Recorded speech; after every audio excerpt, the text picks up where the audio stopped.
There's a young man. I tend to his grave. I brought this for you. It was my mom's. I wanted you to have it.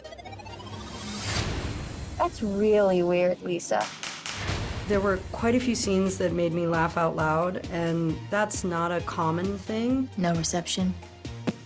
Dead meat. Even with comedy scripts, because usually you kind of have to create laughs. It was never my intention to make this movie funny, but there are so many funny things about reanimating a corpse. I thought about if he starts crying, what if his tears smell rancid? God damn it, when you cry, it smells like a hot toilet in a carnival.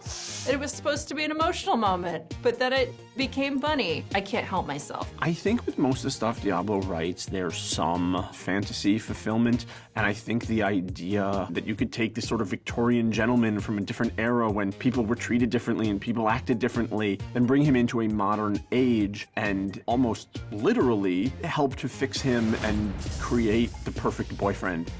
It just makes it so relatable. It's really funny, but it's also really heartfelt. You can look at his stomach because there's a sound we're adding later of like bubbling. When she gets back to his face is when we would set it on.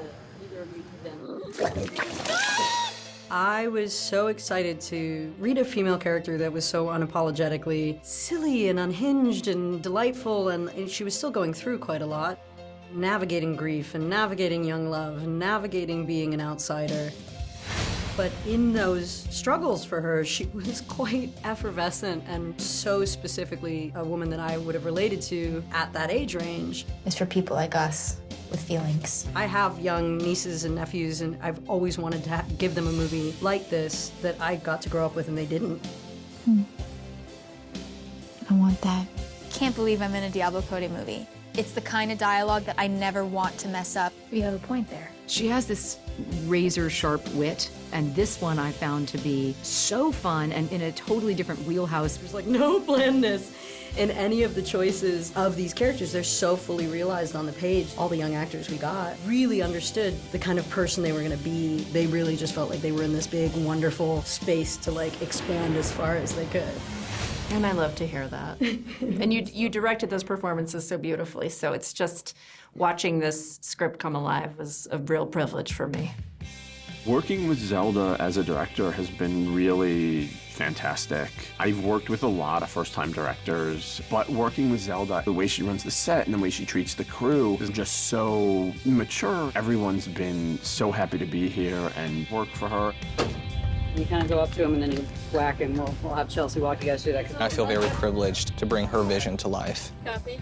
She knows exactly what she wants. And this project was the kind of movie I know that the both of us, when we were children, would turn on first and foremost. It's a very collaborative process. She gives us the time to prepare for a scene. She's very generous with her own time. She's enhancing me and bringing so much to this role, and I really do think she's the heart of this movie. Every great director I've ever worked with has a very strong hand, but also is absolutely open to collaboration. The script is so strong, but there's also room for play that both Zelda encourages and Diablo was very excited to see. This is such a passion project for everybody.